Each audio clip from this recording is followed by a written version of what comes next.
Merci pour votre gentillesse. Maintenant, dans le livre de l'Exode 23, je désire lire pour un court laps de temps. Je pense que j'ai environ 14 minutes. Voici, j'envoie un ange devant toi pour te protéger en chemin et pour te faire arriver au lieu que j'ai préparé. Tiens-toi sur tes gardes en sa présence et écoute sa voix. Ne le provoque pas, parce qu'il ne pardonnera pas vos transgressions, car mon nom est en lui. Mais si tu écoutes sa voix, et si tu fais tout ce que je te dirai, je serai l'ennemi de tes ennemis et l'adversaire de tes adversaires. Car mon ange marchera devant toi et te conduira chez les Amoréens, les Hétiens, les Phéréziens, les Cananéens, les Hiviens et les Jébuséens, et je les exterminerai. Tu ne prosterneras point devant leurs dieux, et tu ne les serviras point. Tu n'imiteras point ces peuples dans leur conduite, mais tu les détruiras entièrement, et tu briseras leurs statuts. Vous servirez l'Éternel votre Dieu, et il bénira votre pain et vos eaux, et j'éloignerai la maladie du milieu de vous. Maintenant, inclinons la tête et parlons-lui un instant. Maintenant, notre Père, c'est avec une sainte révérence que nous venons devant toi pour te rendre grâce et te louer pour tout ce que tu as fait, sachant que nous sommes indignes de chacune de tes bénédictions. Et de penser qu'il y a maintenant quelques années, j'étais éloigné de toi et je ne te connaissais pas. Mais ce soir, tu m'as aimé et tu nous as rachetés d'une vie de péché. Et maintenant, tu nous as introduits dans cette grande communion les uns avec les autres, alors que le sang de Jésus-Christ, le Fils de Dieu, nous purifie de toute iniquité. Et tu m'as donné la grâce et l'amour devant tes enfants, et combien je les aime, Seigneur. Et je te prie de les bénir. Bénis cette petite église, Seigneur, ainsi que toutes les églises qui sont représentées ici à travers la nation. Et je te prie de bénir Frère Bosé, qui est ici, Seigneur, alors que ce jeune frère a loyalement fait de son mieux. Il a tenu bon, il a travaillé dur. Et je te prie de les bénir ainsi que son aimable assemblée. Donne-lui avec surabondance et de voir la faim qui est dans son cœur, ô Dieu. Il a une effusion, il a une vision de l'effusion de l'Esprit à Chicago. À ce qu'il paraît, il ne peut tout simplement pas lâcher prise. Il est déterminé à voir la chose s'accomplir, car cela brûle dans son âme. Ô Dieu, puisse cela venir rapidement et que le désir de son cœur lui soit accordé. Qu'un réveil balaye cette grande ville, Seigneur, d'un bout à l'autre, comme dans les jours d'autrefois, et qu'il y ait un feu du Saint-Esprit qui brûle partout dans la ville, accorde le Seigneur, et qu'il y ait un réveil et qui fera que des milliers et des dizaines de milliers viennent à Christ, accorde le Seigneur. Bénis ce précieux peuple et bénis ton serviteur maintenant, alors que je vais à d'autres endroits, outre-mer, si telle est ta volonté, et puisses-tu garder ce peuple dans une paix parfaite, accorde le Seigneur, et puisse leur cœur être rempli d'amour, et que les autels soient pleins de feu, et que cette petite Église croisse et prospère dans la grâce de Dieu, et que de grands signes et prodiges se déversent dans cette Église, Seigneur, afin que les gens sachent qu'il y a ici dans cette ville un phare de Dieu. Maintenant, si j'ai trouvé ta faveur, Seigneur, je te prie d'exaucer ma prière et accorde ces choses au nom de ton Fils Jésus-Christ. Amen.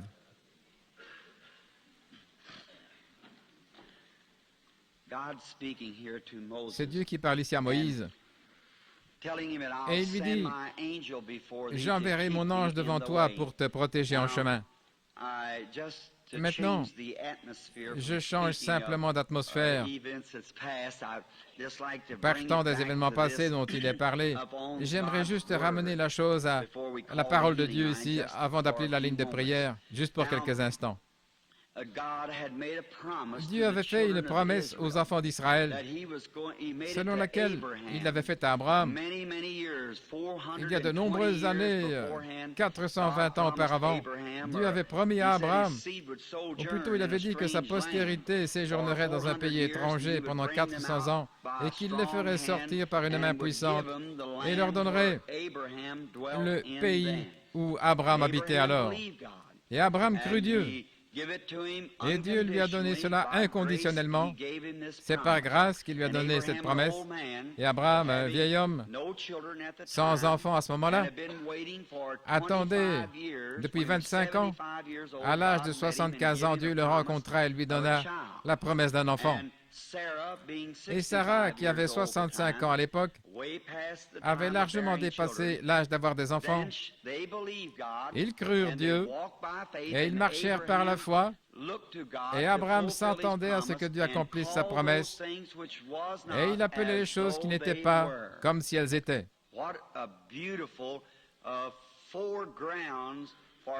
Quel merveilleux avant-plan pour le christianisme. J'aimerais que vous voyiez cela, que nous sommes les enfants d'Abraham. Dieu a promis de sauver Abraham et ses enfants sans condition. Je l'ai déjà au temps passé, je l'ai déjà fait. Vous dites, eh bien, j'aurais souhaité être un enfant d'Abraham. Vous l'êtes si vous êtes chrétien. Car nous qui sommes morts en Christ, nous devenons la postérité d'Abraham et nous sommes héritiers selon la promesse. Si donc nous sommes les enfants d'Abraham, en étant héritiers, héritiers du royaume, héritiers d'Abraham, alors nous devrions marcher comme notre père Abraham a marché et appeler ces choses qui ne sont pas comme si elles étaient, puisque Dieu a dit qu'elles étaient. Voyez-vous, si Dieu a dit qu'elles sont, nous ne savons pas comment ça va se passer, mais Dieu l'a dit. Nous croyons donc tout simplement cela et nous allons de l'avant, marchant par la foi. Quelle vie merveilleuse! Pensez-y, Abraham, à 100 ans, malgré tant de déceptions, tant de chagrins, comme tous les chrétiens en attendant la promesse, mais cependant, la Bible dit qu'il ne douta pas par incrédulité au sujet de la promesse de Dieu. Bien des choses se sont passées, la famine, la détresse, et des choses sont arrivées. Mais Abraham n'a pas chancelé. Il croyait toujours que Dieu lui a donné le bébé.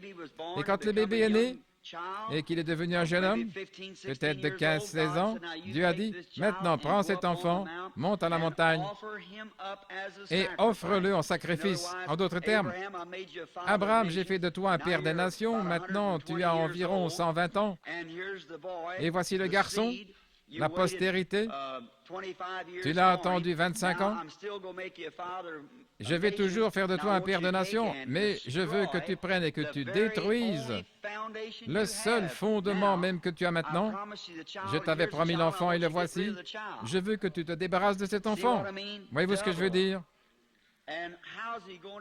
Et comment va-t-il être le père de beaucoup de nations, puisqu'il a attendu tout ce temps cet enfant, et ensuite Dieu lui dit d'aller offrir cet enfant. Alors il y va et offre l'enfant, et comme il était sur le point de lui ôter la vie, Dieu lui a parlé, vous connaissez l'histoire, comment Dieu a prouvé sa loyauté envers sa promesse faite à Abraham. Alors il lui a dit que sa postérité séjournerait dans un pays étranger, et c'est ce qui est arrivé. Mais il a dit qu'il les ferait sortir et leur donnerait ce pays où Abraham habitait. Depuis ce temps-là, les Amoréens, les Phérésiens, les Éviens, les Jébusiens et tous les autres, les nations païennes des gentils s'étaient emparés de ce beau paradis qui était là. Et ils avaient occupé ce pays-là, bien que Dieu avait promis. C'est un très beau type du millénium. Comme c'est merveilleux. Ils y sont entrés, ils se sont emparés des villes déjà construites, du blé qui était déjà planté.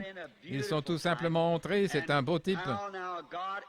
Et maintenant, Dieu se prépare à accomplir la promesse qu'il avait faite à Abraham 420 années auparavant. Les ennuis ont commencé. Et alors Dieu a envoyé son ange et il a dit à Abraham, ou plutôt à Moïse, j'ai promis à Abraham de lui donner ce pays. Et je l'ai promis à sa postérité. Et vous êtes la postérité qui allait bénéficier de cette promesse. Et maintenant, ces différentes nations sont toutes établies sur cette terre. Mais je vous l'ai donné. Remarquez l'ordre des Écritures. Je te l'ai déjà donné. Elle t'appartient. Maintenant, va t'en emparer. Vous saisissez? Maintenant, je vais envoyer mon ange devant toi. Et il va préparer le chemin. Et j'enverrai les frelons devant toi. Et ils chasseront loin de ta face l'ennemi. Et j'enverrai ma terreur devant toi. Et cela fera que la crainte s'empare de ce peuple. Maintenant, suivez, il y avait un pays, c'était comme si Dieu était descendu là et avait envoyé un fléau pour exterminer tout le monde, en disant, maintenant les maisons sont là, entrez-y et enterrez les morts. Ou bien il avait envoyé une tempête là pour les faire fuir. Mais au lieu de ça, il a dit, je vous ai donné le pays et maintenant vous avez quelque chose à faire. Eh bien, la promesse vous appartient, le pays vous appartient, je vous l'ai déjà donné. Maintenant, allez et prenez-en possession. Je ne vais pas tout vous donner en une seule année. Si je vous donne tout en un an, alors les bêtes sauvages, a-t-il dit, viendront et se multiplieront contre vous. Mais au fur et à mesure que vous progresserez et que vous pourrez vous emparer du pays, je vais vous le donner au fur et à mesure, selon que vous en serez capable. Quelle chose merveilleuse pour la guérison divine. La promesse vous est donnée. C'est par ces meurtrissures que vous avez été guéris. Cela vous appartient par promesse. Et nous devons entrer et nous en emparer. Peut-être que vous ne pouvez pas vous emparer de tout en un seul coup. Peut-être que ce soir, vous pouvez juste l'accepter, comme je l'ai dit ce matin, si vous voulez un chêne et que quelqu'un vous donne un gland, vous avez déjà le chêne. Vous l'avez sous forme de semence. Tout ce que vous avez à faire, c'est de planter cette semence et elle va produire l'arbre. Donc, dès que vous avez la semence, vous avez l'arbre. C'est juste, sous forme de semence. La foi vient de ce qu'on entend, ce qu'on entend de la parole. Et quand vous entendez que Jésus-Christ est le guérisseur, qu'il est ressuscité des morts, qu'il manifeste de nouveau sa vie, qu'il a guéri les malades, vous avez déjà votre guérison sous forme de semence. C'est juste, c'est déjà à vous. Là, la foi vient de ce qu'on entend. La seule chose que vous devez faire, c'est chasser les Amoréens et les histoires comme les jours des miracles sont passés et tout ceci. Et allez vous emparer du pays, c'est tout. Repoussez toute cette théologie et toutes ces explications et dites, la promesse est à moi, entrez simplement et emparez-vous-en. Ça vous appartient. Quelle merveilleuse promesse. Il a dit, ne vous prosternez pas devant leur Dieu. Beaucoup de gens essaient de dire, eh bien, regardez ceci, regardez celui-là. Vous savez, c'est comme certaines femmes qui prendraient probablement un petit bébé pharésien et diraient, regardez ici, n'est-il pas mignon? N'est-il pas mignon? Gardons-le. Mais l'ordre était, non, tuez-les.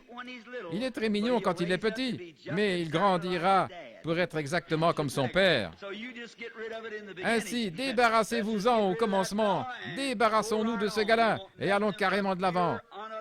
Nous ne voulons rien d'autre qu'une foi pure et sans mélange lors de ce prochain réveil. Des hommes et des femmes qui vont croire Dieu et dire « C'est la parole de Dieu, c'est la vérité. Peu importe ce que disent les autres, je vais m'en tenir à la vérité de Dieu. C'est juste.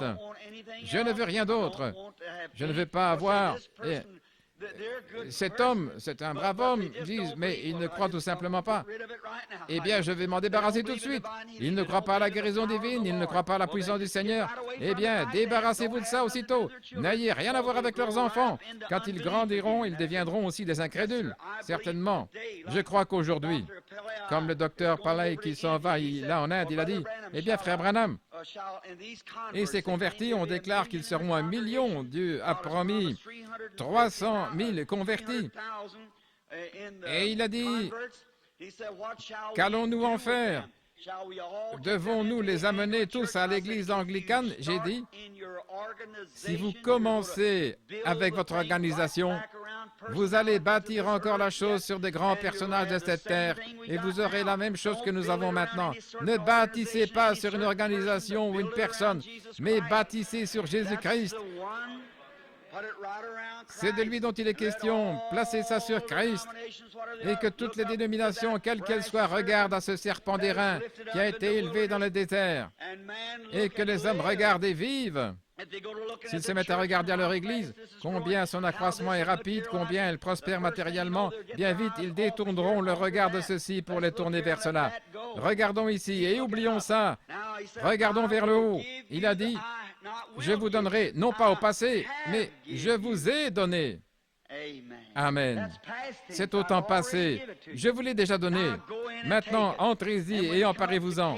Et quand ils sont arrivés à Kadesh Barnéa, c'était le grand siège de jugement du monde à cette époque-là. Il y avait là un grand puits et plusieurs petits puits, le type même de l'Église, de la grande Église au ciel, avec ses petits affluents ici-bas sur la terre, produisant ces petites sources d'eau qui bouillonnent jusque dans la vie éternelle. Le peuple, les enfants de Dieu, remplis de l'Esprit, se réjouissant tout simplement dans l'Esprit. Puis est venue la confrontation, et je crois, je n'aurai pas le temps, il reste 2 ou 3 minutes, mais je crois que l'Église du Dieu vivant, eh bien, voici la chose. J'aimerais que vous voyiez ça. Je crois que l'Église du Dieu vivant est arrivée maintenant à Kadesh Barnéa. Je crois que nous sommes devant le siège de jugement. Maintenant que nous sommes juste sur le point de traverser, ne commettons pas cette erreur qu'ils ont commise. Ils ont alors rassemblé des hommes choisis de chaque tribu et ils les ont envoyés de l'autre côté, 12 espions. Et 10 sont revenus en disant, « On ne peut pas le faire. Oh, nous sommes que des sauterelles à leurs yeux. Leurs villes sont fortifiées, c'est un pays de délices, tout en doutant de la promesse de Dieu. » Ils ont dit, c'est un pays de délices. Mais ils ont dit, nous ne pouvons pas nous en emparer parce que nous sommes trop petits. Ils ont des grandes villes fortifiées, des géants, et nous paraissons comme des sauterelles. Mais il y avait là 2 personnes, Josué et Caleb. Eux ne considéraient pas combien les murailles étaient grandes, combien les hommes étaient grands. Ils regardaient à ce que Dieu avait dit. Ils ont dit, nous pouvons nous en emparer, c'est juste. Et en retournant, ils ont ramené une évidence, de gros boisseaux de raisin ou des grappes de raisin. Ils ont ramené cela comme évidence que Dieu avait tenu sa parole. À vous, précieux peuple de Philadelphie, peu importe que le vent souffle, que la chose semble être comme ceci ou cela, ou le nombre de menaces qui viennent du monde extérieur, gardez votre pensée sur ce que Jésus a dit. Il nous a donné une promesse, ça nous appartient déjà. Peu importe combien l'opposition est grande, Dieu accomplira sa parole. Regardons la parole de Dieu. Elle est ici pour nous. Je vous l'ai déjà donné. Tout ce que vous demanderez en priant, croyez que vous l'avez reçu et vous le verrez s'accomplir. Tout ce que vous demanderez au Père en mon nom, je le ferai. Voici, je suis avec vous et toujours jusqu'à la fin du monde. Les choses que je fais, vous les ferez aussi. Et voici encore, si vous demeurez, oh, j'aime ce mot, demeurer, pas courir sans cesse ici et là, mais si vous demeurez en moi et que mes paroles demeurent en vous, alors demandez ce que vous voulez et cela vous sera donné. Si vous demeurez, j'aime l'Église qui demeure, pas vous? Constamment demeurez, Jésus est à moi. Vous chantez ce vieux cantique. Dieu a promis cela, cela nous appartient. Tout homme et toute femme ici a le droit maintenant même de réclamer sa guérison. Écoutez, que Dieu vous bénisse. J'aimerais vous dire quelque chose. Je sais que je suis long, mais j'aimerais dire cette petite chose. Je sais, et je veux que vous vous souvenez, que quelque chose est sur le point d'arriver. Je vous l'ai dit. Il y a une marche vers le haut qui arrive dans l'Église maintenant, voyez-vous. Ces choses que vous voyez maintenant seront des petites choses dans peu de temps. Quelque chose est en route. Et je dis ceci, par la puissance de la révélation de Jésus-Christ, nous sommes tous arrivés à un point avec notre doctrine, baptême, mais il y a une clé qui va ouvrir quelque chose. Il a vu le livre scellé de 7 sceaux. Daniel a vu la même chose. Et quand les tonnerres ont fait entendre leur voix, il a dit, n'écris pas. C'est ce qui était dans les Écritures, mais cela serait révélé dans les derniers jours. Nous sommes en ce temps-là. Nous sommes à Kadesh maintenant. Il y a quelques soirs, je suis allé chez frère Weber de Paducah dans le Kentucky. Je suis allé de l'autre côté jusqu'à Evansville. Frère Bosworth était avec moi. Et j'ai dit, un message ne cessait de brûler dans mon cœur. Un message. Et je savais que Dieu avait promis quelque chose en rapport avec la manifestation de la puissance. Toutefois, je m'attends encore à lui et je crois qu'il m'apparaîtra visiblement. Je dis ceci avec respect. Je l'ai déjà vu 2 fois. Bien sûr, c'était une vision. Il se tenait en l'air. Un soir, je me tenais là et j'ai même arraché du champ un brin de paille, je l'ai mis dans la bouche et je l'ai mâché et je disais, certainement, ce n'est pas une vision. Je me tenais là dans un champ de genêt, j'avais prié toute la nuit.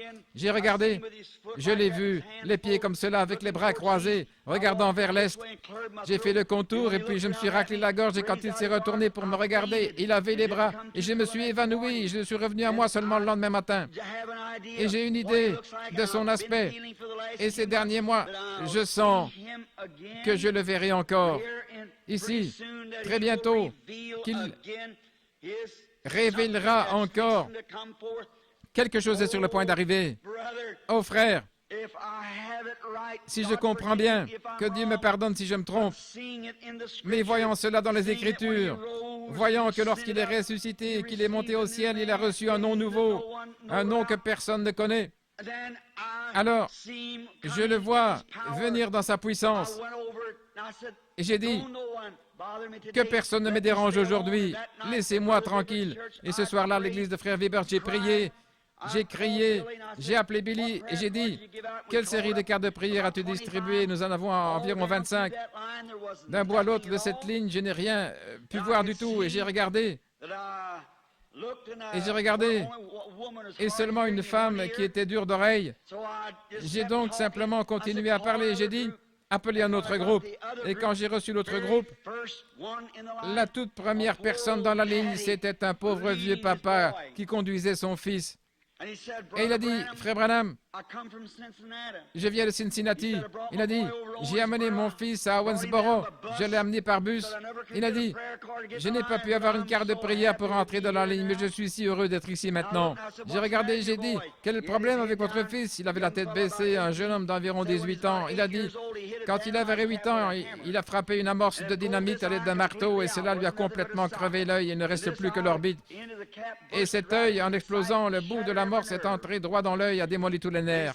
Il a dit, depuis que nous avons entendu parler de vous, nous croyons que Dieu répondra à votre prière si vous priez pour mon fils. Il était là, avec sa vieille veste sale, pas sale, je ne voulais pas dire ça, mais délavée.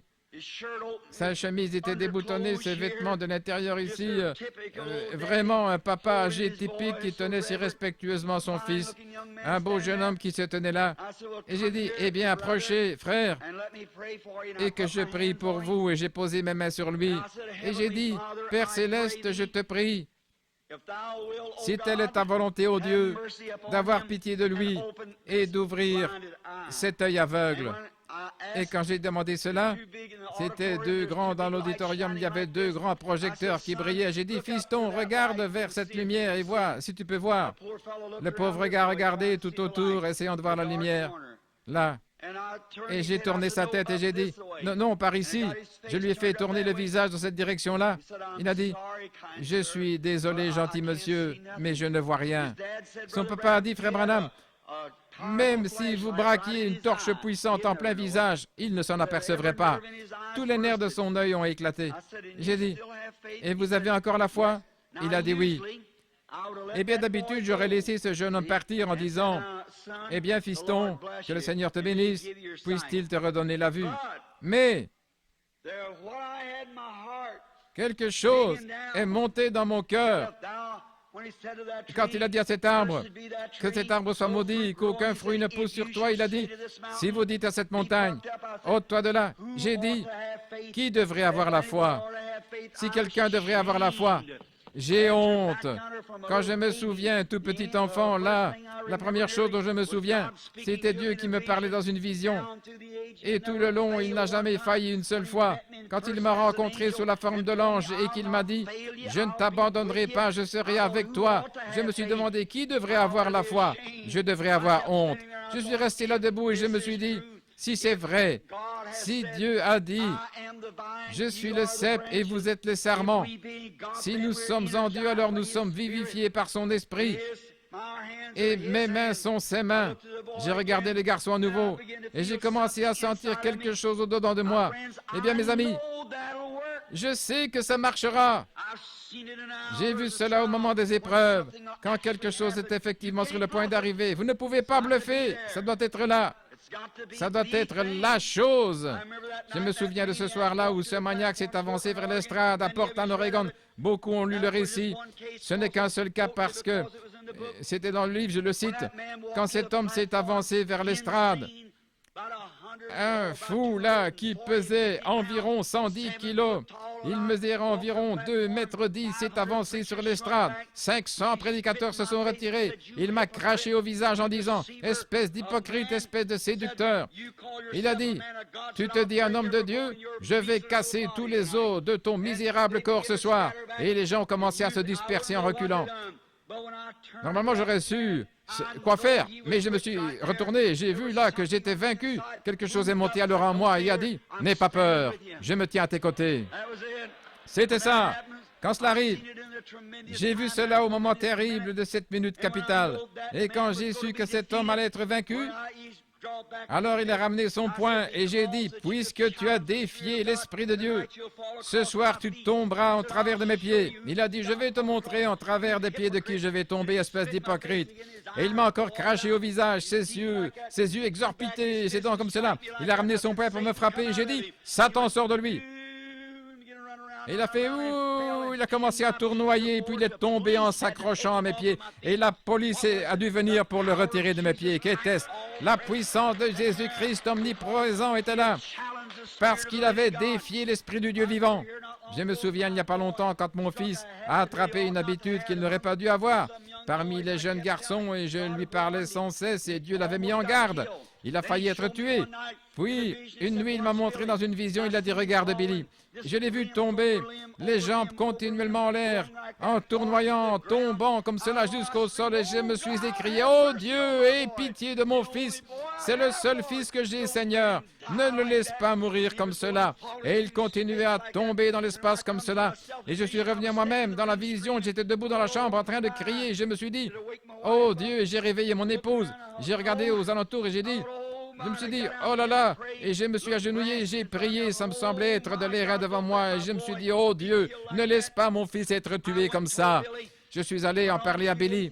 Quelques jours ont passé, il était allé à la pêche à la rivière, il est revenu, il a dit, nous avons un ami médecin là-bas, un très bon ami à moi, le docteur Samader. Et alors un homme est venu de l'Inde, et je suis allé à New Albany, nous parlions des possibilités que les églises pentecôtistes de l'Inde ont de coopérer dans les réunions et ainsi de suite. Et pendant que nous étions là, mon épouse était là en train de faire meuler la dent du bébé. Et pendant que j'étais assis dans la voiture, quelque chose a dit « Sors de la voiture, mets-toi à marcher !» Il ne voulait pas parler là où se trouvaient ces hommes et je me suis dit « Est-ce une impression ?» Je suis allé comme ça. C'est comme si je ne faisais que m'en aller. Je pouvais entendre mes oreilles se gonfler. J'ai entendu une voix dire « Sors tout de suite de cette voiture !» Je suis sorti de la voiture, je me suis mis à marcher dans la rue et j'ai dit « Excusez-moi les frères ». J'ai descendu la rue, il a dit « Retourne à la maison aussi vite que possible, quelque chose est arrivé à Billy. » Et là, très vite, mon épouse est venue, nous sommes montés dans la voiture, nous sommes rentrés à la maison. Quand je suis arrivé, ma belle-mère se tenait sous le porche et criait « Billy Paul est allé chez le docteur Adair, il avait mal à la gorge. Et le docteur Adair lui a injecté de la pénicilline, son cœur s'est arrêté. Il est à l'hôpital maintenant. » L'ambulance était là, on l'a enveloppé. On a fait venir un spécialiste de Louisville, il était inconscient, en train de mourir là. Même ses orteils sont gros comme ça. J'ai débarqué tout le monde, je suis monté dans la voiture, j'ai couru aussi vite que possible. Et le jeune médecin était là, il m'a vu, il a jeté son chapeau par terre, il a dit « Bill, j'ai tué ton fils. » Et j'ai dit « Oh là là !» Je me suis précipité dans la chambre et Billy était là étendu avec une sonde dans le nez, la bouche ouverte comme ça. Le visage noir au possible. On lui avait donné des injections d'adrénaline, son sang était 20/30 je crois. son cœur et il était là, en train de dépérir. On lui a injecté de l'adrénaline dans son cœur et ça baissait encore et encore de l'adrénaline et ça baissait encore. Il a dit, j'ai tué ton fils Billy et il marchait dans le hall en pleurant et j'ai dit, fermez la porte. Je me suis agenouillé, j'ai dit, oh Dieu, j'étais à peine agenouillé. Quelque chose s'est approché là et je savais que quelque chose s'est passé à l'intérieur. À ce moment-là, au moment où il le fallait, c'est venu là et j'ai dit, oh Dieu, selon la médecine, c'en est fini de lui, mais je te demande d'être miséricordieux et de ne pas laisser mon fils s'en aller. Et quand j'ai calmement tendu mes mains vers lui, cette vision est apparue devant moi et je l'ai vu partir tourbillonnant encore dans l'espace. Et j'ai vu deux gros bras se placer sous lui, le saisir comme cela et commencer à la ramener comme cela. Et quelques instants plus tard, il était assis sur le lit en train de me parler. Oui, et les gens ne le savaient pas. Qu'est-ce, frère, à ce moment-là, en cet instant-là? Maintenant, si cette foi peut se manifester à ce moment-là, pourquoi ne peut-elle pas rester là tout le temps? Alors que ce jeune homme se tenait là avec les yeux crevés comme ça, je l'ai regardé et quelque chose, j'ai dit, Seigneur, c'est ce que je crois. Maintenant, il y a une clé, une note clé sur la manière d'entrer là-dedans. Et je crois que Dieu va me le révéler. Ainsi, quand ça arrivera, ces choses que vous voyez seront tellement amateurs par rapport à ce que ce sera quand ce sera pleinement révélé. Et alors, maintenant, près de ce garçon, j'ai dit, Seigneur Dieu, si j'ai trouvé grâce à tes yeux, que cela soit connu maintenant même.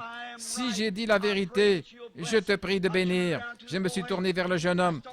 Et j'ai commencé à pleurer, je ne pouvais pas m'en empêcher. Quelque chose au-dedans de moi faisait pression, je ne pouvais pas m'en empêcher. J'ai posé ma main sur ses yeux et j'ai dit, oh Dieu, sois miséricordieux envers lui. Et maintenant, Satan, tu as fait ceci. Cela n'a jamais été l'intention de Dieu que ce garçon soit aveugle. Jamais. Ainsi, je redonne la vue à ce garçon au nom de Jésus-Christ, le Fils de Dieu. Je lui redonne la vue. Et en tant que serviteur de Dieu, alors que mes mains représentent les siennes, et ce que je pensais qu'il devait me dire, je l'ai dit.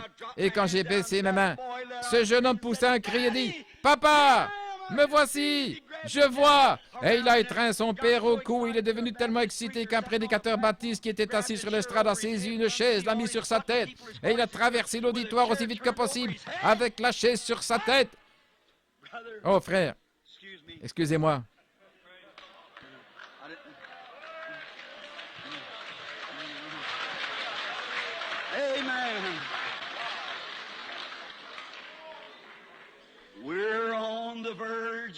Nous sommes au seuil, frère. Quelqu'un est revenu de Canaan. Les raisins sont excellents. C'est notre pays. Dieu nous l'a donné. Nous pouvons nous en emparer. Dieu l'a dit, n'est-ce pas? Dieu a dit que nous l'avions. Il est à nous. Et nous vivons dans les derniers jours. Ne le croyez-vous pas? Il a dit, dans les derniers jours, j'enverrai la pluie en abondance comme cela. La pluie de la première et de la dernière saison tomberont en ce jour. Et ce que les gens avaient autrefois, plus ce que Dieu va nous donner, c'est maintenant même tout proche. Amen. Je le crois de tout mon cœur. Et je crois que nous sommes dans l'âge de la bataille. Ne le pensez-vous pas? Ne reculons pas. Si les gens veulent reculer, qu'ils reculent. Mais nous allons de l'avant. Amen. Cela nous appartient. Dieu a dit, ça vous appartient. Maintenant, allez vous en emparer. Josué s'est levé. Il a pris cette épée à la main. Il est allé là de l'autre côté. Et juste avant qu'il ne franchisse les murailles de Jéricho, là se tenait un homme avec son épée nue dans la main. Josué a tiré son épée. Il a dit, es-tu pour nous? Ou bien, es-tu contre nous? Il a dit, non, mais je suis le capitaine de l'armée de l'Éternel. Absolument. Et je suis venu, et ils ont fait le tour de ces murailles, ont poussé un cri, et ils se sont emparés de la Palestine, parce que Dieu leur avait donné par promesse. Cela était à eux depuis le commencement, ils devaient tout simplement aller s'en emparer. La guérison divine, la puissance de Dieu vous appartiennent ce soir. Prenons-en possession. Cela nous appartient. Chassez tous les Cananéens, tous les Phérésiens, tous les Héviens, les Jébusiens et tous les autres Haïts, et allons nous en emparer en ce jour. Amen, parce que le soleil levant est venu d'en haut avec la gloire et la bénédiction. L'aimez-vous? Inclinons la tête, Père céleste. Mon cœur bat fort ce soir, car je sais qu'il y a quelque chose juste là-bas. Le soleil levant est sur le point de poindre maintenant.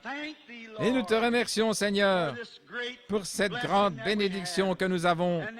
Et maintenant, bénis ton Église ce soir. Accorde-nous la grâce et la puissance.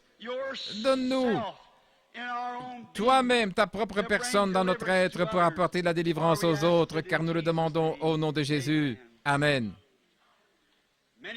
Beaucoup d'entre vous, chrétiens qui êtes ici ce soir, ne savent pas où ils en sont. Vous avez droit à ces choses.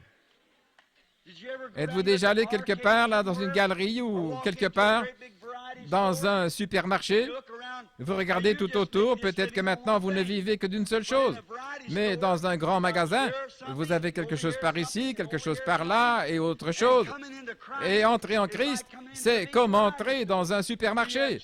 Nous avons la joie, nous avons la paix, nous avons la patience, nous avons la guérison divine. Nous avons le parler en langue, nous avons l'interprétation des langues, nous avons la prophétie. Nous avons tout. C'est un supermarché, est-ce juste? Et par un seul esprit, nous avons tous été baptisés dans ce grand supermarché, c'est juste. On a tout. Il se peut que quelque chose soit un peu plus haut, hors de votre portée, mais Dieu a un escabeau ici. Montons simplement, j'aime voir tout autour ce que nous avons. Voyez ce que nous avons. Dieu a mis toutes ces choses ici tout autour pour nous.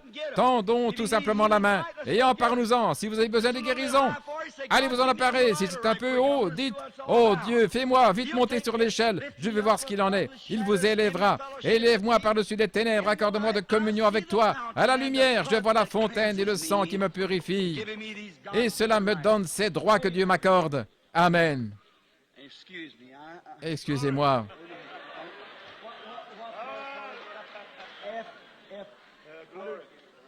Quelles sont les cartes de prière? Très bien. Voyons maintenant. Le jeune homme a dit qu'il avait distribué les cartes de prière F.